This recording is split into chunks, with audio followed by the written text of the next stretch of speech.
Vamos agora ao Salmo 137.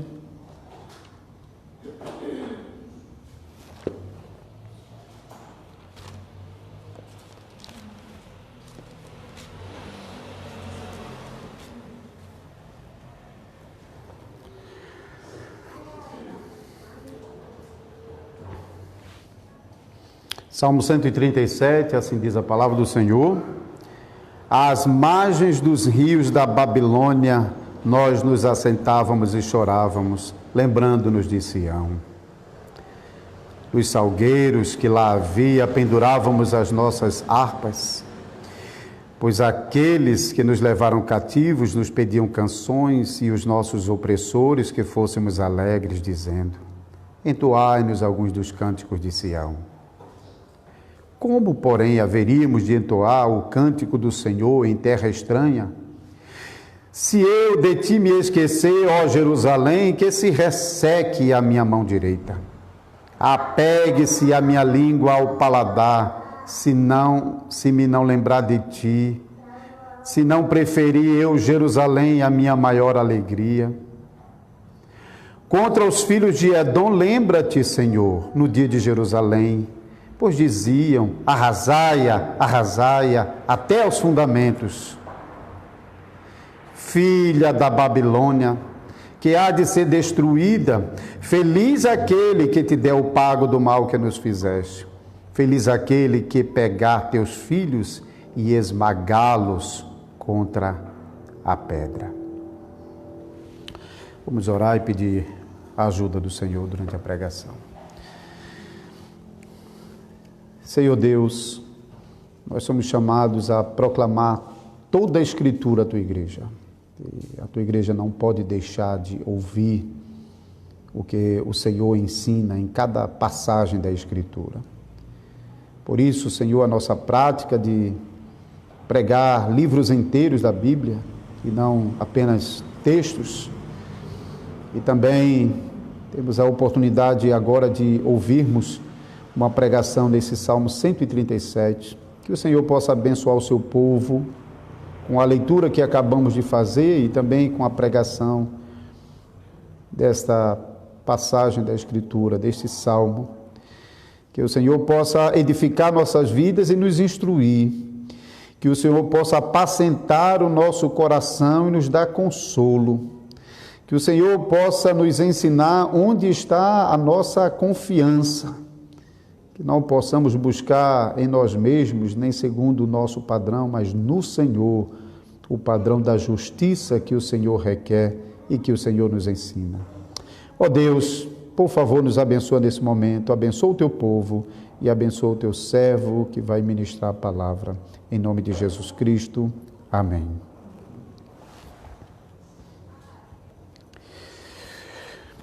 Irmãos, esse Salmo 137, muito provavelmente, ele foi escrito depois do cativeiro babilônico, depois que o povo já tinha retornado para Jerusalém, quando Esdras e Neemias estavam trabalhando para a reconstrução do templo, a reconstrução da cidade de Jerusalém. Porque o Salmo tem um forte tom de recordação de um tempo já passado. O tempo quando eles ainda estavam vivendo na Babilônia como exilados, e naquela época eles não tinham o templo para adorar a Deus, não tinha Jerusalém como a cidade santa. E talvez por essa razão esse salmo foi escolhido para fazer parte do saltério do povo de Deus, o livro dos Salmos, que é como se fosse o inário para o povo de Deus no Antigo Testamento.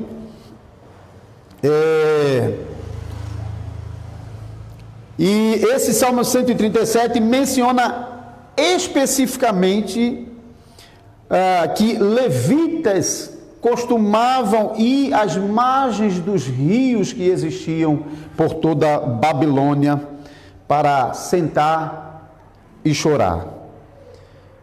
Aqui o texto está falando sobre os levitas cantores. Algumas famílias da casa de Levi foram separadas particularmente para o cântico no templo. Esses levitas, eles não iam às margens do rio da Babilônia para cantar, nem para tocar os seus instrumentos. Eles se assentavam e choravam, consumidos pelas lembranças de Sião. Já no versículo 1 nós lemos sobre isso. A palavra sentar e chorar aqui mostra de fato a profunda tristeza e lamento desses levitas por estarem longe da casa do Senhor, longe do templo do Senhor em Jerusalém.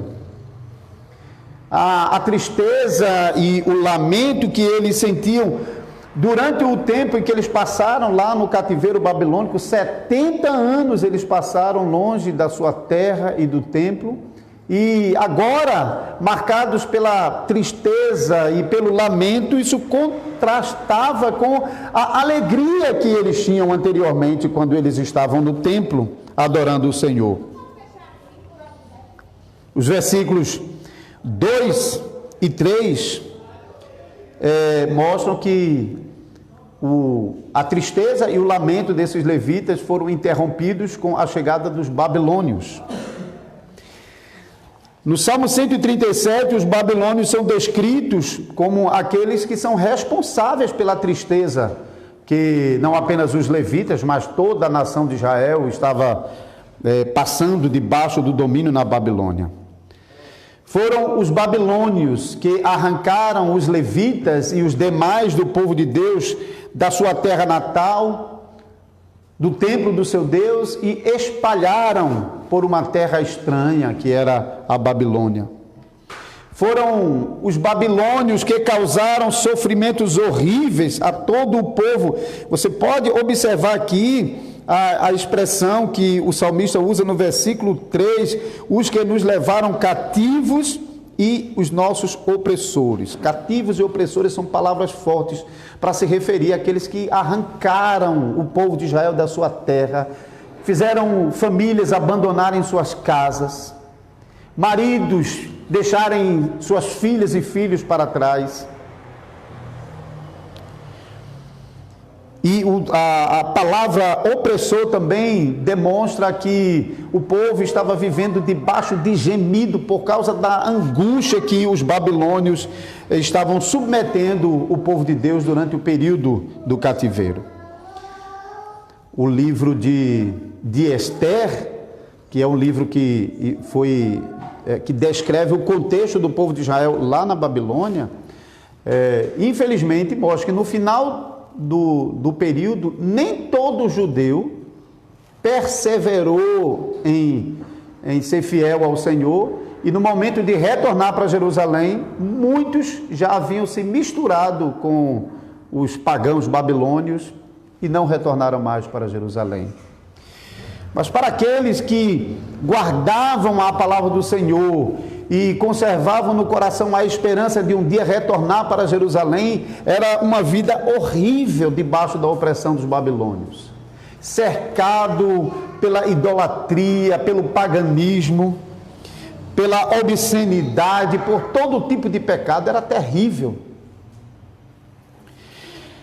Para nós que nunca passamos por essa experiência, é muito difícil imaginar o sofrimento de um povo sendo arrancado da sua terra. Mas imagine por um instante você mesmo, com sua família, na sua casa, de repente você ser invadido, ser arrancado da sua casa, perder a propriedade da sua casa, ser enviado para outro lugar que você não sabe para onde, sem ter o sustento para a sua família, longe da sua pátria, ouvindo pessoas falando uma língua que nem é a sua. Os piedosos não podiam ficar contentes num contexto desse. Agora vejam, esses mesmos babilônios que causaram tanto sofrimento aos israelitas, arrancando ele da sua terra, impondo sobre eles severos sofrimentos, agora pediam que eles cantassem com alegria uma das letras dos cânticos de Sião. Infelizmente, na nossa tradução aqui, isso não fica muito claro, mas a ênfase aqui não está na melodia do salmo. Por trás das palavras que nós encontramos no versículo 3, pois aqueles que nos levaram cativos nos pediam canções, nos pediam letras das canções que eram cantadas no Templo de Jerusalém. Era a mensagem desse cântico que chamava a atenção e não tanto a sua melodia. É muito possível que os babilônicos conhecessem os cânticos que eram cantados no Templo de Jerusalém e até os admirassem. Alguns sugerem que aqui é na verdade uma ironia que os babilônios estão falando com os israelitas levitas tristes, cabisbaixos, sentados na beira do rio, e eles zombando, dizendo: rapaz, alegre-se, cante um dos cânticos de Sião. É possível. Mas o fato é que, em resposta a esse pedido abusado dos babilônios para cantar um dos cânticos de Sião, os levitas fazem exatamente o oposto. Eles pegam as suas harpas e as guardam dentro das árvores que estavam às margens dos rios onde eles estavam. Salgueiros, eram arbustos, aquele tipo de árvore bem fechada, e dentro eles colocavam então essas harpas. E notem que o versículo 3 começa com uma explicação do versículo 2. Né? A ordem realmente aqui nos ensina que os levitas estão guardando as suas harpas como um protesto ao pedido feito por aqueles que lhe faziam tanto sofrer. Como eles podem se alegrar e alegrar aqueles que só os fazem sofrer? Em protesto, em resposta ao seu pedido, o que eles fazem é guardar as suas harpas dentro dos salgueiros. Os levitas, que não eram sacerdotes em Israel, eles eram ocupados de várias atividades no serviço sagrado espalhado por toda a nação de Israel. E como eu já mencionei, algumas famílias particularmente eram separadas para o cântico no templo. Em 1 Crônicas 25, Davi ordena o grupo dos cantores dividido em 3 famílias que provavelmente vocês já ouviram falar sobre ele. Jedutum, tem alguns salmos que tem o nome no título Salmo de Jedutum. Outra família separada para o cântico foi Asaf, né? Tem alguns cânticos, alguns salmos bem conhecidos de Asaf, e também a família de Emã.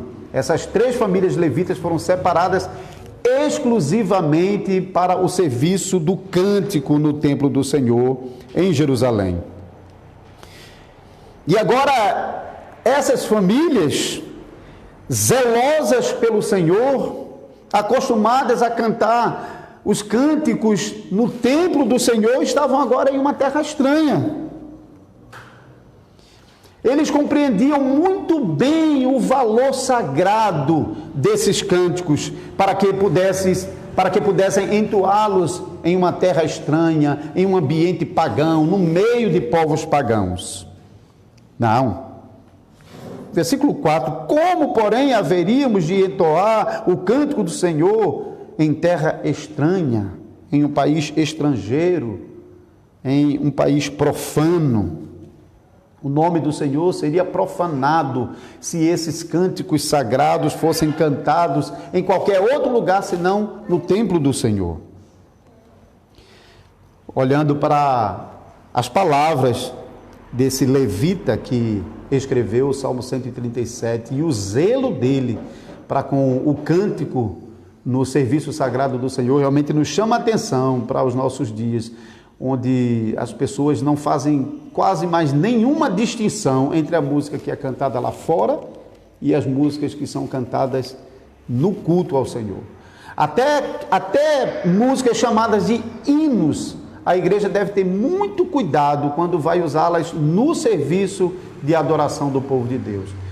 Porque muitas músicas podem ser apropriadas, músicas, quando eu estou falando, músicas cristãs, evangélicas, com conteúdo bíblicos até, muitas delas podem ser apropriadas a outros ambientes, mas não são apropriadas quando nós estamos no serviço de adoração ao povo de Deus. Esses cânticos que o salmista está mencionando aqui eram os cânticos entoados no templo, eram cânticos sagrados. Para ele era tão sagrado que não poderia ser misturado com coisas profanas ou comuns. E infelizmente hoje as pessoas estão mais interessadas em trazer para dentro do culto as músicas que sejam interessantes, que possam atrair jovens, que sejam músicas alegres, joviais, que facilitem as expressões, que mexam com os sentimentos. Dá para ver realmente que as pessoas, quando estão escolhendo essas músicas, não é que as músicas em si sejam erradas ou o conteúdo seja antibíblico, mas que elas não são feitas para louvar o único Deus dos céus e da terra. É muito mais para satisfazer as pessoas do que para o louvor do nome do Senhor.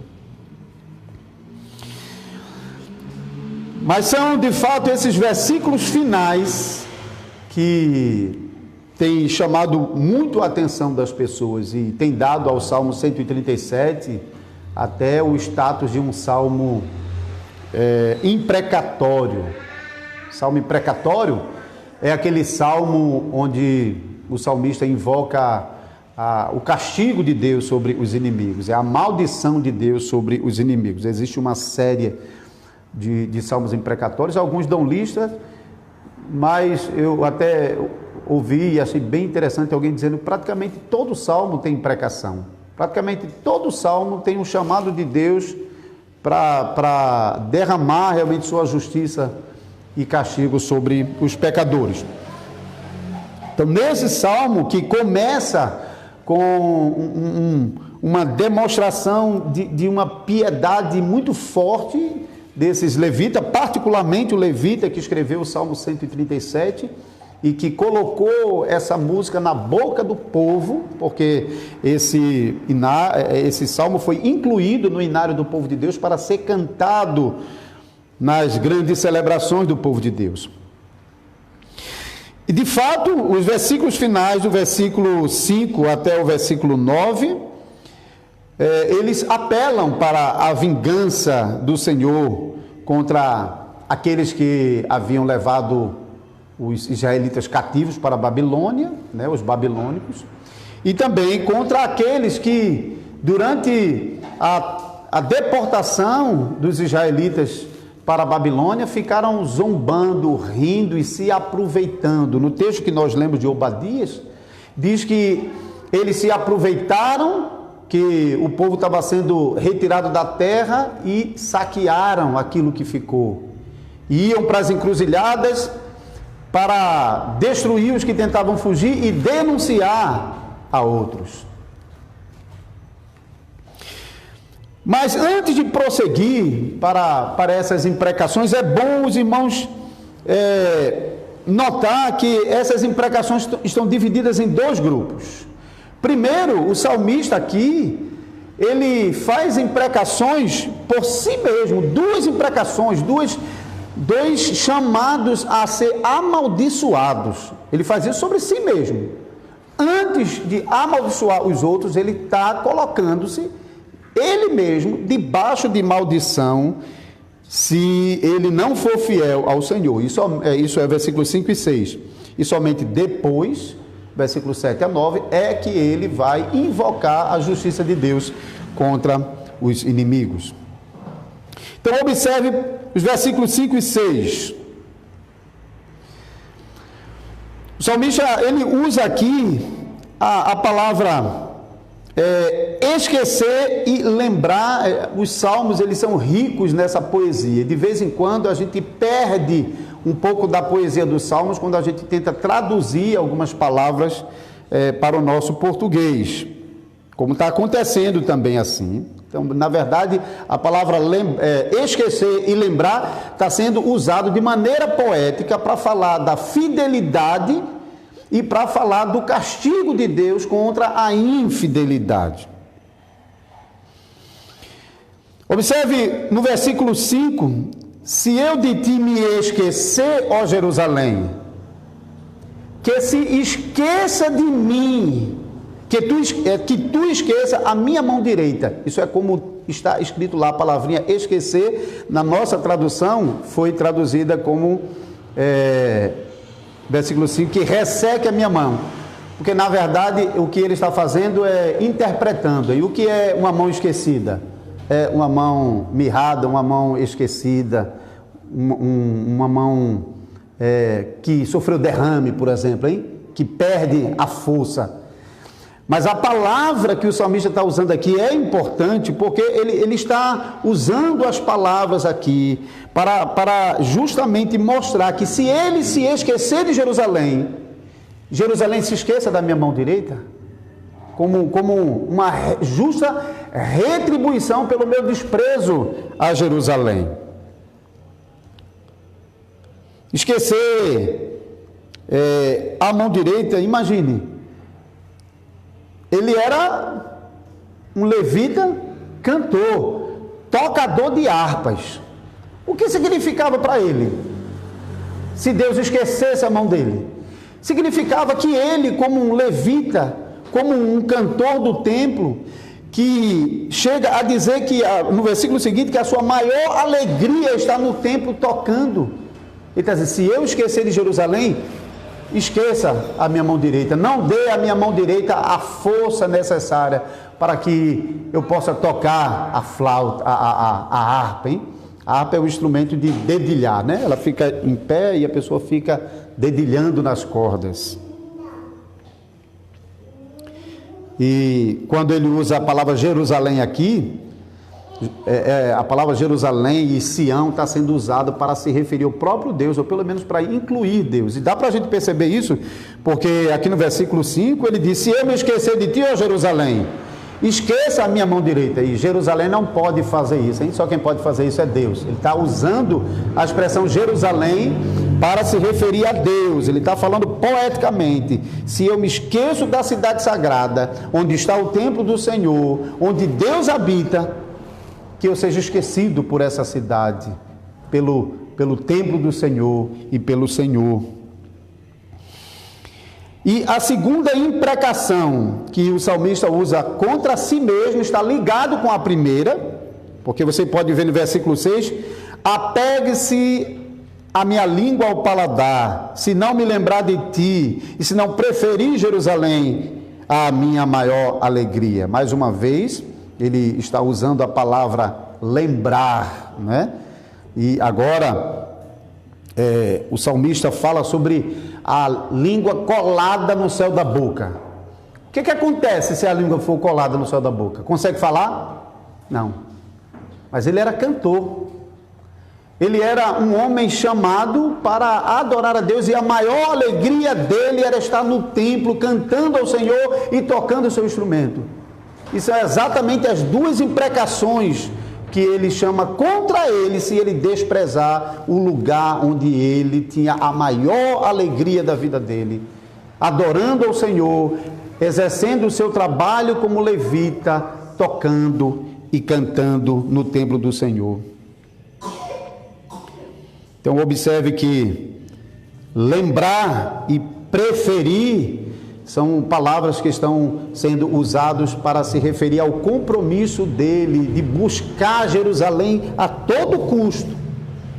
E a língua colada no céu da boca é o juízo que ele chama contra si mesmo, se ele não buscar esse objetivo que ele está declarando aqui abertamente. Então, note que o segundo castigo completa o primeiro, hein? De um lado, Senhor, se eu esquecer de Jerusalém, esquece a minha mão. Não dá força para ela. Para que eu nunca mais toque a minha mão direita, a mão de tocar o instrumento. Para que eu nunca mais tenha o prazer e a alegria de tocar na tua presença. E a minha língua cole no céu da boca, para que eu nunca mais possa cantar um dos cânticos de Sião. E observe também que o tema da alegria retorna nessa imprecação do versículo 6, hein?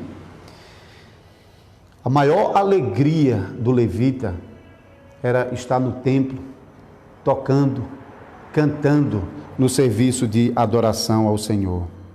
Então, por causa dessa alegria que ele sentia de estar no templo, servindo ao Senhor, adorando ao Senhor, ele se coloca voluntariamente debaixo de castigos horríveis, se por acaso o desejo dele por Jerusalém fosse suplantado por qualquer outro desejo.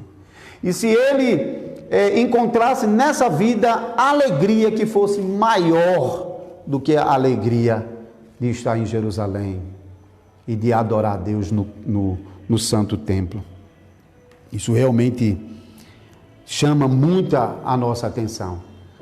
Porque pessoas, quando pegam esse salmo, eles vão logo para os versículos 7 a 9 para usar esse salmo como imprecação, como a invocação da maldição de Deus sobre os inimigos. Mas desprezam coisas importantes desse salmo, como o amor desse servo de Deus pelo serviço de adoração ao Senhor, o prazer que ele tinha de estar no templo, servindo ao Senhor e adorando ao Senhor. E também desprezam o fato de que ele voluntariamente invoca, em primeiro lugar, os castigos de Deus sobre si mesmo, antes de invocar o castigo de Deus sobre os seus inimigos. Mas agora sim, no versículo 7, depois de já ter invocado a maldição de Deus sobre si mesmo, o salmista agora faz imprecação contra os inimigos de Deus, os edomitas e os babilônios. A primeira imprecação, então, é dirigida aos edomitas. Por que primeiro os edomitas? Uma possibilidade é justamente pelo fato de que os edomitas eram seus irmãos. Imagine que quando o povo de Israel estava sendo levado cativo para a Babilônia, os seus irmãos, os edomitas que estavam ali, que descendiam de Esaú, irmão de Jacó, e até lembro sobre isso no livro de Obadias, que nós apreciamos no começo. Os edomitas, por causa exatamente dessa ligação familiar com a nação de Israel, eles haviam provado de muitas bênçãos de Deus. Deus havia dado como possessão aos descendentes de Esaú, os edomitas, as montanhas de Seir. E lembram-se quando Israel saiu do Egito, atravessando os desertos, rumando para Canaã e destruindo todos os reinos que apareciam na frente de Israel? Pois quando Israel precisou passar pelo território dos edomitas, os edomitas não deixaram Israel passar de jeito nenhum. E Israel não fez nenhum mal aos edomitas, porque consideravam que eles eram seus irmãos. Número 20, vocês podem ler, sobre o cuidado de Moisés em não mexer com os edomitas. Eles tiveram que dar uma volta medonha no território, quando teria sido muito mais fácil passar por dentro do território dos edomitas, mas eles não permitiram. Era esperado que, pela proximidade, pelo parentesco que os edomitas tinham com os israelitas, que no momento em que os babilônios estivessem invadindo Israel, que eles, pelo menos, eles dessem assistência, se eles não fossem capazes de impedir, de lutar por Israel, eles pelo menos deveriam ajudar, socorrer os necessitados, os que já estavam sofrendo, padecendo, sofrendo dores e perdendo todas os seus bens, deixando suas casas para trás, famílias sendo separadas. Mas ao invés disso, eles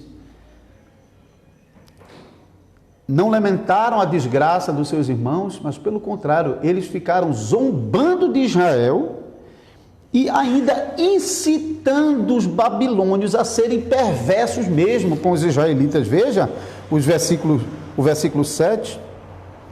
Contra os filhos de Edom, lembra-te, Senhor, no dia de Jerusalém, pois diziam, arrasai até os fundamentos. Dizia para os babilônios, olha, acaba com tudo mesmo, não deixa nada, não, arranca até a última pedra do fundamento. Isso mostrava não apenas um desprezo ao povo de Israel, mas um desprezo também ao Deus de Israel. Porque para eles, o templo deveria ser destruído, abandonado, reduzido a nada.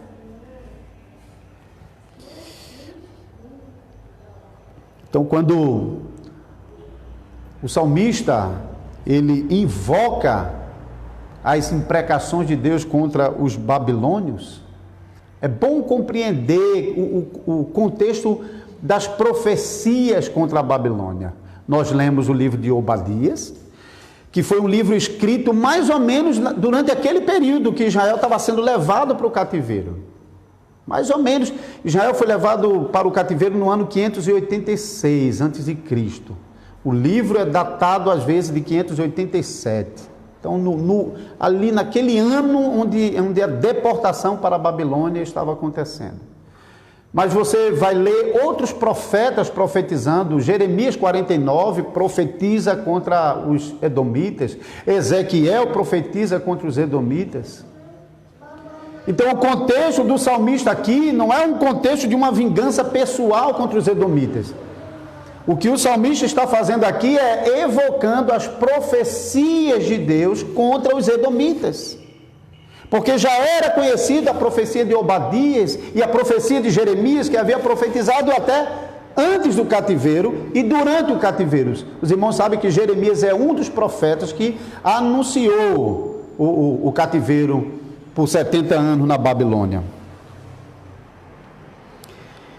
Então, quando o salmista está fazendo essa imprecação aqui, ele não está simplesmente mostrando que o seu coração está cheio de ira pelos edomitas, e então eles querem ver os edomitas torrados. É mais do que isso.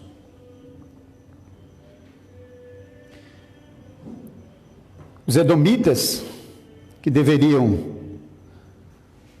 ser amigos de Israel, vai provar aquilo que os israelitas, especialmente o levita, está imprecando aqui no Salmo 137. Lembra-te, Senhor, do dia de Jerusalém, quando eles diziam, arrasaia, arrasaia. E o livro de Obadias, nós lemos por mais de uma vez, Deus dizendo que ia exterminar a casa de Edom, os descendentes de Esaú. E isso de fato aconteceu. Não existe mais edomitas. Os edomitas, depois desse período aqui, sofreu várias perseguições e emboscadas. E nessas emboscadas, cada vez que eles sofriam dos povos árabes, eles corriam para onde? Para o território de Israel.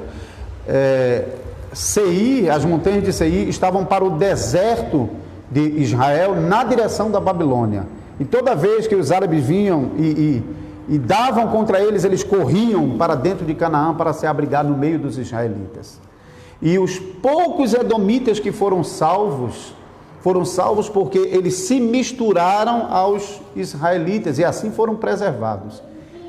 E o restante deles foram completamente destruídos quando Jerusalém foi invadida no ano 70 da nossa era pelo general Tito, e a perseguição aos judeus fez com que os judeus se espalhassem pelo mundo, e naquele momento os edomitas deixaram de existir como povo, não existia mais.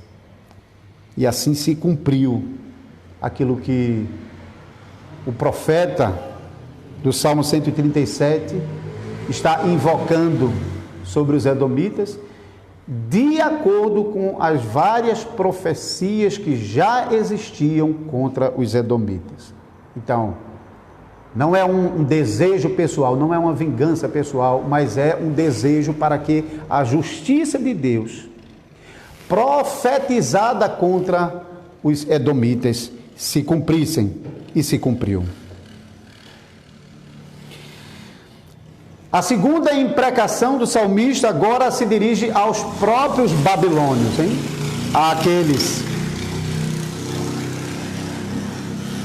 Àqueles que os haviam levado cativo para a Babilônia, durante 70 anos fizeram sofrer, amargaram longos sofrimentos durante 70 anos. E agora o salmista também se dirige para os babilônios para invocar a justiça de Deus também contra eles, ou mais especificamente contra as mulheres babilônias, é a expressão filhas da Babilônia, e também as suas crianças. Isso é bem chocante aquilo que nós estamos lendo aqui no versículo 8 e 9. Mas para os irmãos entenderem bem por que o salmista está usando essas palavras aqui, considere o seguinte: o povo de Israel estava sendo tirado de sua terra, levado cativo para a Babilônia, um pouco mais de 1000 quilômetros de distância. Se a gente saísse daqui de Caruaru descendo no sentido sul, a gente bateria em Vitória da Conquista, na Bahia, que dá mais ou menos a mesma distância que de Judá para a Babilônia. Uma viagem a pé, já que era uma grande multidão, não era um cortejo, eram viagens a pé que durava mais ou menos 30 dias. Imagine que situação deplorável para os israelitas, que já estavam sofrendo, chorando, porque perderam a sua terra, a sua casa, a sua família, seus bens, tudo, e agora vai viver como escravo na Babilônia. Para os israelitas era realmente um grande horror, mas até mesmo para os soldados babilônios era terrível aquela situação, porque depois de vários dias de batalhas em Judá contra Israel, agora eles tinham que escoltar essa multidão de judeus até a Babilônia, numa viagem mais ou menos de 30 dias. Isso considerando uma viagem regular, uma viagem normal. Agora considerem que no meio dessa multidão de israelita tinha doentes, velhos, crianças, o que tornaria a viagem ainda mais demorada, mais sofrida. Esses homens estavam debaixo realmente de uma pressão terrível também, porque eles queriam chegar em casa. E é muito comum em situações como essas que acabasse por se livrar daqueles que se constituíam os maiores obstáculos a uma viagem mais rápida. Então, deixar para trás os velhos, os doentes e as crianças tornaria a viagem realmente muito mais rápida, sem dúvida. Agora imagine para os nossos irmãos israelitas naquele momento, já com o coração dilacerado de ter perdido tudo que tinha, e agora está indo viver como escravo numa terra estranha, e agora olhar e ver ficando para trás seus velhos, seus doentes e suas crianças. E como se não bastassem, os babilônios, quando eles descartavam as crianças, eles não simplesmente deixavam para trás. Eles descartavam as crianças, pegando as crianças e arremessando-as contra as pedras, esmagando os crânios dela contra as pedras. Imagine, irmãos. Imagine que visão horrível para os nossos irmãos.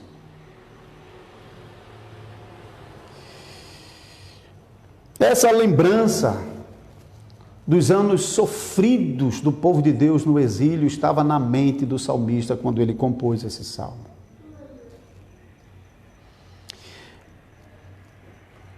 O senso de justiça na mente do salmista era realmente muito forte. E isso levou o salmista a invocar a justiça de Deus em retribuição, em justa retribuição pelo que os babilônios haviam causado a eles. Mais uma vez aqui, não é uma vingança pessoal. Era o povo de Deus, o povo da aliança que estava sendo maltratado por uma nação ímpia. E Deus já havia feito isso outras vezes, usar os ímpios para punir Israel. Deus havia usado os assírios, cerca de 150 anos antes, em 722, para punir o reino do norte, a parte de Israel que estava mais ao norte, que já havia sido destruído cerca de 150 anos antes. E em outros momentos, Deus usou outras nações para punir Israel. Lembre-se do livro dos Juízes. Cada vez que Israel era infiel ao Senhor, Deus enviava uma nação para punir Israel. Mas Deus também, em vários lugares, Deus anuncia que aqueles que estão maltratando Israel vão pagar por isso. E Deus vai retribuir a eles o mal que eles estavam causando ao seu povo. Particularmente, Oséias, capítulo 6, fala sobre isso. Deus já em muitos lugares havia ameaçado que castigaria as nações que se levantassem contra Israel. E o que o salmista está fazendo aqui é apelando para as promessas de Deus, de que Deus se vingaria do seu povo Israel. E assim Deus fez, destruindo a nação da Babilônia até não restar senão as ruínas, algumas delas belíssimas e visitadas até hoje, inclusive. Então, irmãos e irmãs, pensando sobre esse salmo no nosso contexto de hoje como igreja cristã, mas antes de nós olharmos para esse salmo como um salmo imprecatório, como muita gente está fazendo, é preciso olhar para aquilo que o salmista está mostrando nesse salmo. Ele não apenas está mostrando as imprecações que aparecem na segunda parte desse salmo, mas ele começa mostrando nesse salmo a devoção de um servo de Deus que ama a Deus profundamente. O amor que ele demonstra a Deus aqui realmente é uma coisa extraordinária. Pense sobre você mesmo, como você ficaria se a coisa que você mais ama nesse mundo fosse tirada? Você teria motivo para rir? Para se alegrar? Então é assim que acontece, irmãos. Quando o maior motivo da nossa alegria é tirado de nós, não nos resta senão a tristeza e o lamento. E era exatamente isso que estava marcando a vida desse servo de Deus no início desse salmo. Quando ele, com a multidão de outros levitas cantores, se dirigiam para a margem dos rios da Babilônia, não apenas o Tigre e o Eufrates, mas os vários rios da Babilônia. E ao invés de cantar alegremente e tocar as suas harpas, eles sentavam e choravam.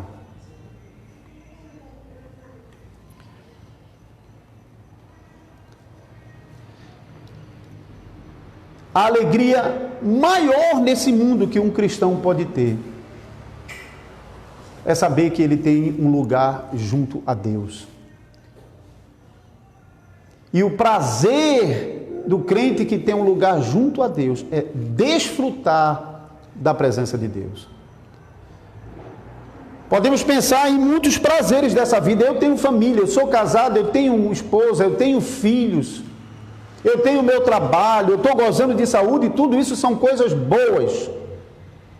Mas coisas boas que nos causam alegrias momentâneas.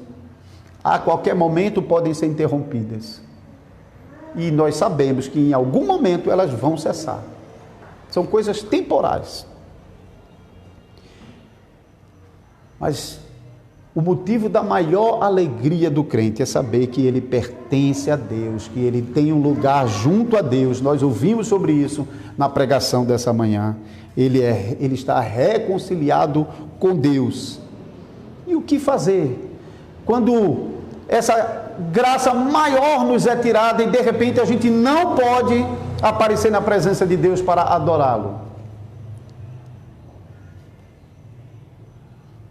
Costumamos, às vezes, no início do nosso culto, cantarmos o Salmo 100, cantarmos o Salmo 122, são salmos que falam sobre a alegria do povo de Deus quando deixam as suas casas e vêm se congregar na presença do Senhor. Não é possível adorar a Deus em plena alegria enquanto nós não temos de volta a nossa liberdade para adorar ao Senhor no meio do seu povo, como o salmista declara nesse Salmo 137. Mas mais do que isso, não deveríamos descansar enquanto nós não tivéssemos de novo o direito de nos reunirmos livremente diante do Senhor, no lugar que Ele reservou para o seu povo se congregar na sua presença.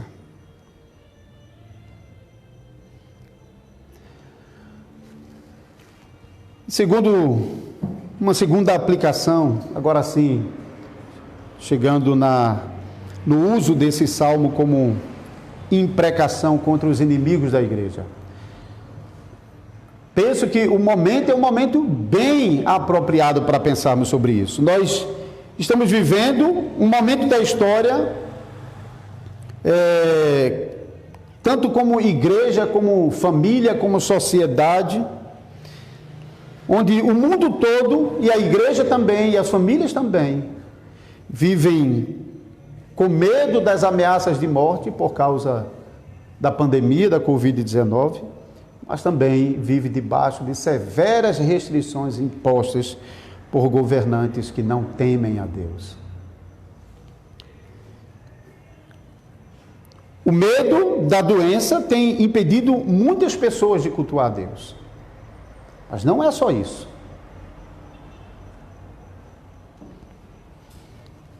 E devemos ainda parar para pensar um pouquinho, todos nós que estamos passando por esse momento especial nas nossas vidas como povo de Deus.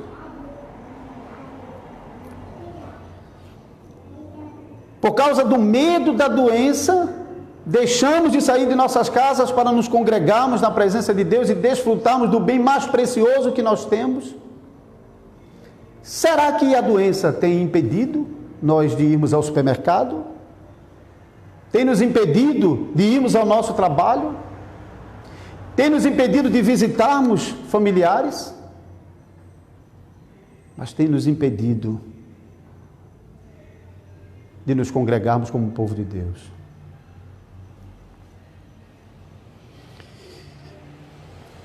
E sobre as autoridades que estão impondo restrições às igrejas e ameaçando até aquelas que porventura se reúnam livremente. Será que nós podemos aproveitar esse salmo aqui e invocarmos o castigo de Deus sobre essas autoridades que estão impondo isso sobre nós?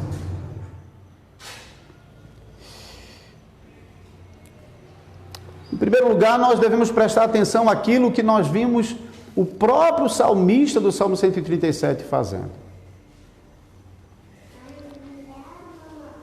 Quem vai usar o Salmo 137 para invocar a maldição de Deus sobre os governantes que estão impedindo a igreja de se reunir, deve considerar aquilo que o salmista falou sobre si mesmo. O salmista se colocou voluntariamente debaixo de severos castigos antes de invocar a maldição de Deus sobre os seus inimigos. Então, quem vai usar o Salmo 137 para invocar maldição sobre os governantes que estão impondo essas restrições sobre a igreja, deve considerar se ele próprio realmente, ele mesmo, está seguro de que tem a Deus como a sua maior alegria e que está disposto a fazer qualquer coisa e a sofrer todas as penas, se não buscar essa maior alegria acima de qualquer outra coisa.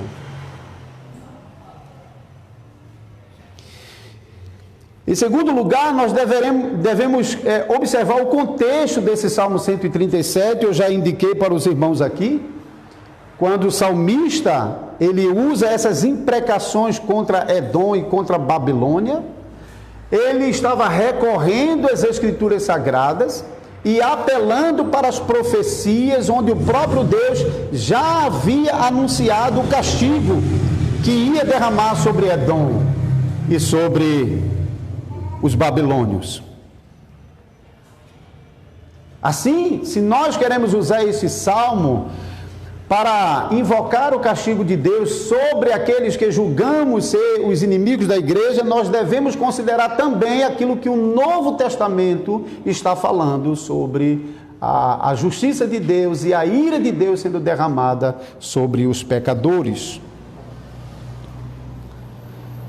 No Novo Testamento nós aprendemos que o juízo de Deus contra os nossos inimigos de fato está caindo o tempo todo.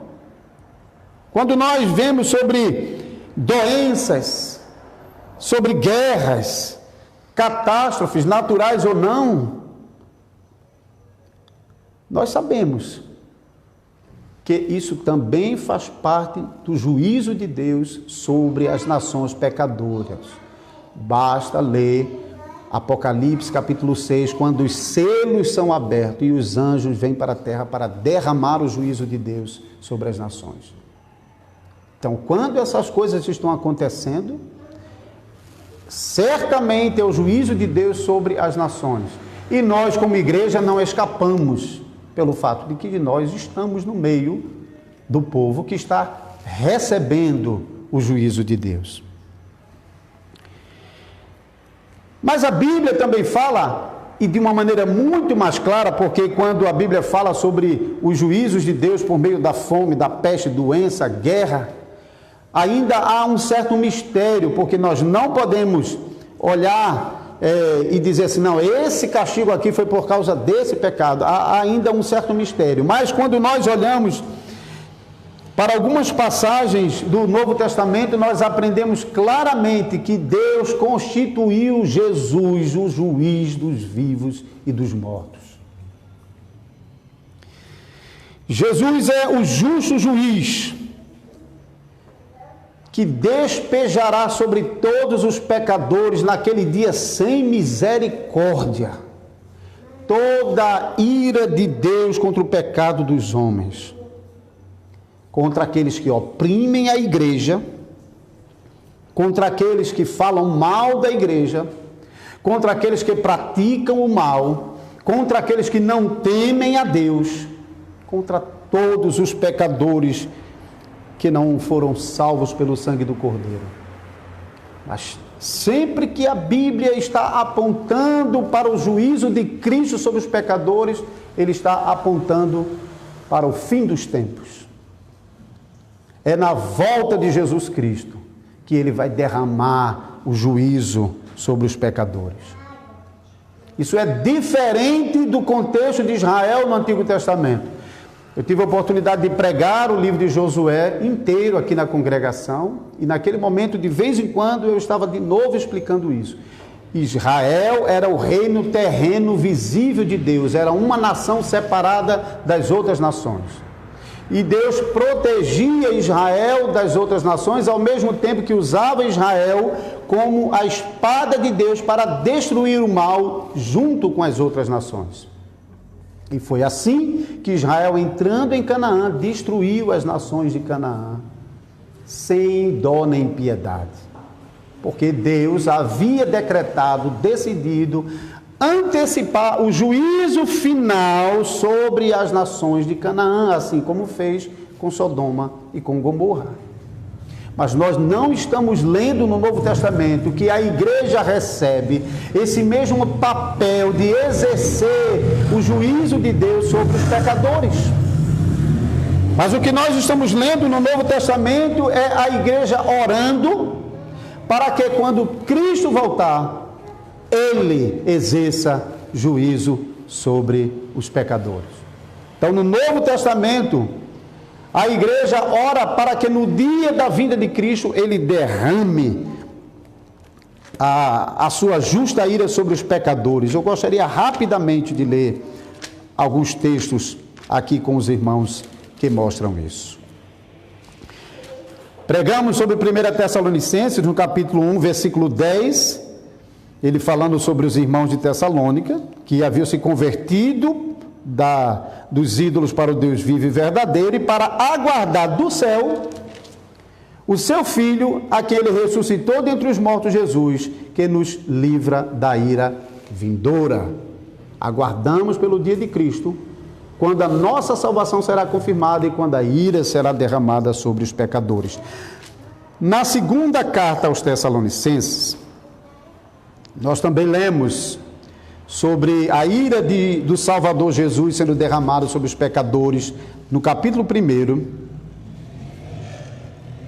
versículo 5 e diante: sinal evidente do reto juízo de Deus, para que sejais considerados dignos do reino de Deus, pelo qual com efeito estáis sofrendo, se de fato é justo para com Deus, que ele paga tribulação aos que vos atribulam, e a vós outros que sois atribulados, alívio juntamente conosco, quando do céu se manifestar o Senhor Jesus com os anjos do seu poder, em chamas de fogo, tomando vingança contra os que não conhecem a Deus e contra os que não obedecem ao Evangelho de Jesus Cristo. Estes sofrerão penalidade de eterna destruição, banidos da face do Senhor e da glória do seu poder, quando vier para ser glorificado nos seus santos e ser admirados em todos os que creram naquele dia. Ainda Mateus capítulo 12, versículo 36 e 37... O capítulo 25 de Mateus também, o sermão profético de Jesus também fala sobre esse juízo final, mas no capítulo 12, versículo 36 e 37, diz assim: digo-vos que toda palavra frívola que proferirem os homens, delas darão conta no dia do juízo, porque pelas tuas palavras serás julgado e pelas tuas palavras serás condenado. Já mencionei Apocalipse capítulo 6, agora Romanos capítulo 2, versículo 16.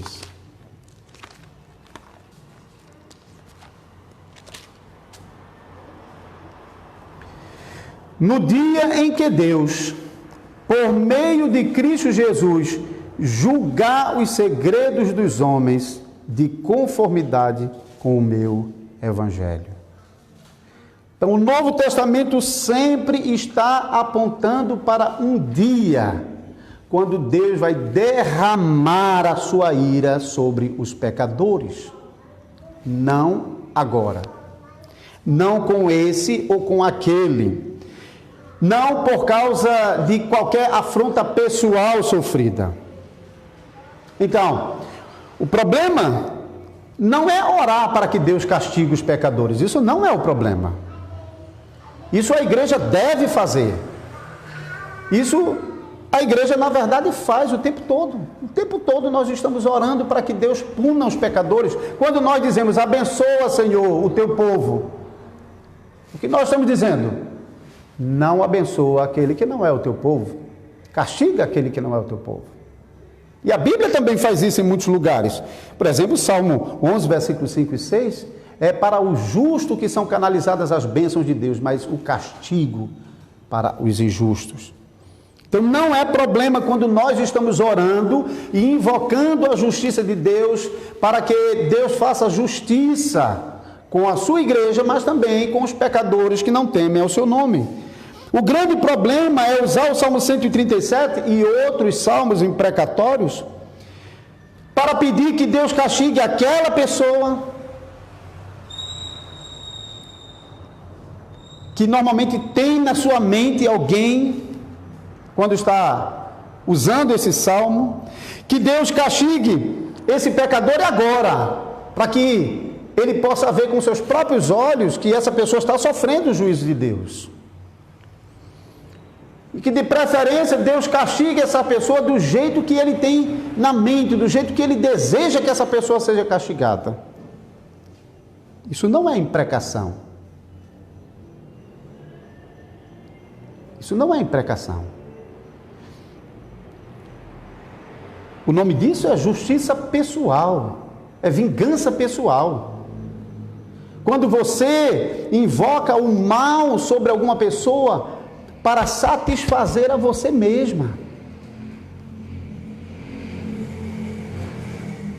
Então, quando esses pensamentos vierem à mente, quando nós pensamos em usarmos a palavra de Deus para buscar a vingança que satisfaz a nós mesmos, devemos nos lembrar do que a palavra de Deus nos ensina. Por exemplo, em Mateus capítulo 5, versículo 43 e 44.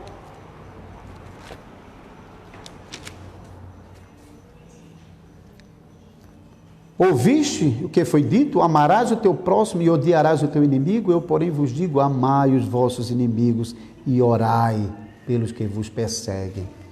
Lucas vai dizer, e que vos maltratam. Em Romanos, o apóstolo Paulo, que estava sofrendo exatamente com os horrores das autoridades romanas, o apóstolo Paulo ensina à igreja, capítulo 12 de Romanos, versículo 14: abençoai os que vos perseguem, abençoai, e não os amaldiçoeis. Irmãos e irmãs, diante de todas essas coisas que nós ouvimos hoje aqui, não precisamos evitar o Salmo 137 e nenhum dos salmos imprecatórios. Nós devemos ler e até cantar esse salmo na igreja, como nós vamos fazer logo em seguida. Mas não devemos usar esses salmos com um sentimento de vingança pessoal em nosso coração enquanto nós cantamos. Às vezes a pessoa está cantando com a som, aquele ímpeto de marcha, invocando o juízo de Deus contra os pecadores agora, quanto a Bíblia está nos ensinando a nós orarmos pelo dia de Cristo. Deus vai fazer exatamente isso. Não pense que Jesus é um Papai Noel que vem dar presente para todos os homens. Ele é um justo juiz que punirá severamente. A segunda carta aos Tessalonicenses chegou a dizer que eles serão banidos da face do seu poder. Não terão o privilégio de permanecer na presença do Senhor. Só o seu povo terá esse privilégio. Então, quando estiver lendo ou cantando esses salmos, não deixe que o seu coração vingativo molde o salmo, mas pelo contrário, deixe que o próprio salmo, que é a palavra de Deus, molde a sua mente com a justiça divina. Porque os salmos imprecatórios buscam a glória de Deus. Esses salmos buscam fazer não a própria vontade, mas a vontade de Deus. Era isso que o salmista estava dizendo quando ele invoca a Deus contra os edomitas e contra os babilônios. Ele estava apelando para as palavras da profecia para que se cumprisse aquilo que Deus havia dito. É a justiça de Deus que ele está buscando e não a sua própria. Os salmos imprecatórios buscam ajuda e salvação em Deus. Os salmos imprecatórios claramente mostram: eu não posso lidar com essa situação, eu preciso de Tu, Senhor. Os salmos imprecatórios fortemente dirigem a nossa confiança para fora de nós mesmos e para se fixar no Senhor. Esse salmo mostra muito fortemente que a confiança do salmista está no Senhor. Deus vai julgar o mundo, sem dúvida alguma. E Ele reservou um dia para fazer isso. Por isso devemos orar por esse dia, devemos cantar esse dia, devemos orar pelo dia da justiça de Cristo, e devemos cantar o dia da justiça de Cristo, porque Cristo é glorificado por sua igreja, quando a sua igreja está celebrando a justiça e a vingança do nosso Cristo, que será derramado sobre todos os pecadores. Devemos fazer isso, mas sobretudo, devemos renovar o nosso próprio amor pelo Senhor. Devemos estar seguros de que nós amamos ao Senhor. E devemos orar para que o Senhor conserve em nosso coração a alegria por Ele acima de todas as alegrias desse mundo.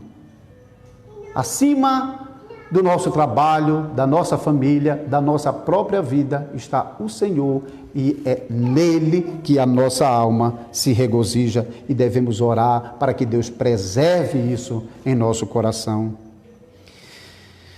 E devemos orar para que Deus nos conceda a graça de sairmos desse cativeiro que nós nos encontramos e voltarmos a congregar como o povo do Senhor, com plena liberdade.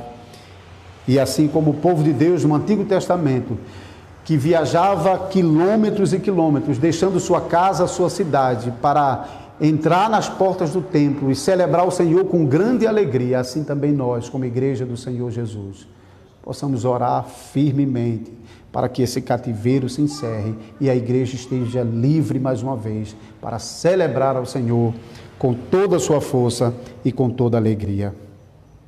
E por fim, devemos orar pela salvação dos pecadores que nos oprimem. Não devemos nos vingar por eles, mas orar para que Deus os salve. Amém.